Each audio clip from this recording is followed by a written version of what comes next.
3, 2, 1. Estudo do livro de Gênesis a partir do capítulo 25, a morte de Abraão. A história de Abraão agora chega ao final, com o relato de sua morte e a lista completa de sua descendência.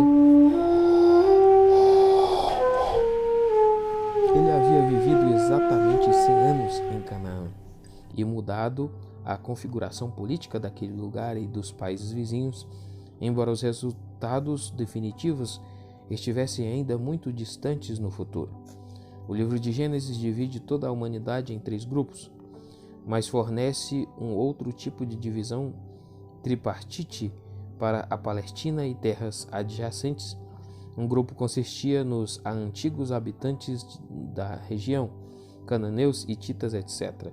O segundo consistia nos diversos povos e tribos descendentes de Abraão e, por derradeiro, mas de forma nenhuma o último em importância, havia o próprio povo de Israel, o grupo de descendentes de Abraão mais importante. Capítulos anteriores já nos apresentaram diversos representantes da primeira categoria.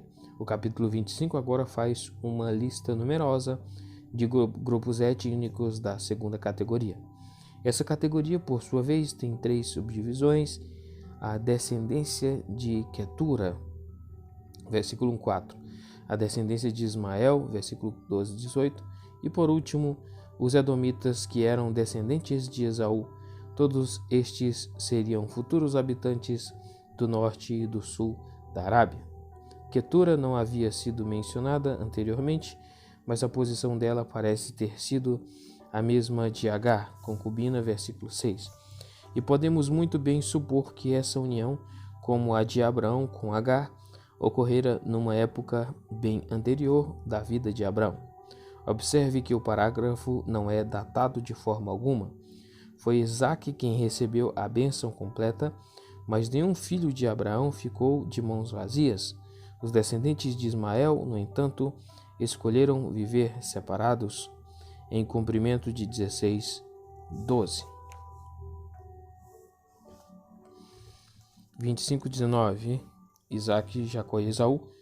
Letra A, o nascimento de Jacó e Esaú, 25:19 a 34.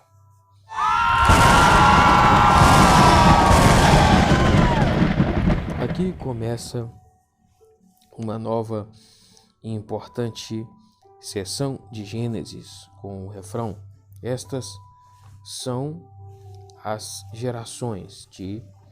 Numa tradução literal, Isaque é agora a personagem central, e à medida que a atenção do leitor é dirigida a ele, logo fica claro que os mesmos princípios de soberania, governo e escolha divinos estão em ação.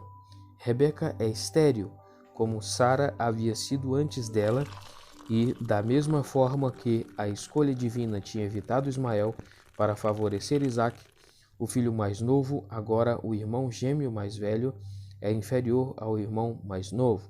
Romanos 9, 6, 13. Há uma diferença, no entanto: os descendentes de Esaú, os edomitas, se tornariam muito mais intimamente associados a Israel do que jamais Ismael seria. Os edomitas de fato se tornariam servos de Israel, uma profecia que se cumpriu pela primeira vez no reinado de Davi.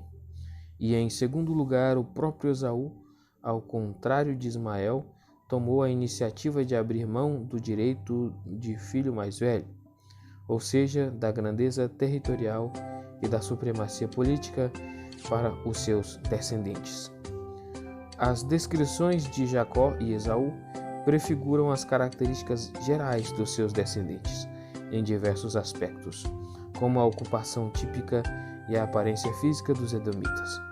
Seus nomes são também simbolicamente adequados. O nome Jacó provavelmente significa ele protege, ele, Deus, protege, mas o tema do engano e da traição. Nota de rodapé da NVI. E a menção de calcanhar, a expressão hebraica ba'akeb, é muito parecida com o nome Jacob. São considerados implícitos no nome. Da mesma forma, o fato de que Edom denota vermelho está associado com a predileção de Esaú por ensopado vermelho. Os direitos de herança do filho mais velho eram negociáveis naquela época, mas vendê-los por tão pouco foi um sinal evidente de desprezos por ele. O caráter de Jacó, obviamente, não era de todo admirável, mas pelo menos ele pensava com seriedade no futuro, um sinal de fé. Hebreus 11:8. Foi tolice completa por parte de Esaú viver somente para o momento. E ele terminou o capítulo 25.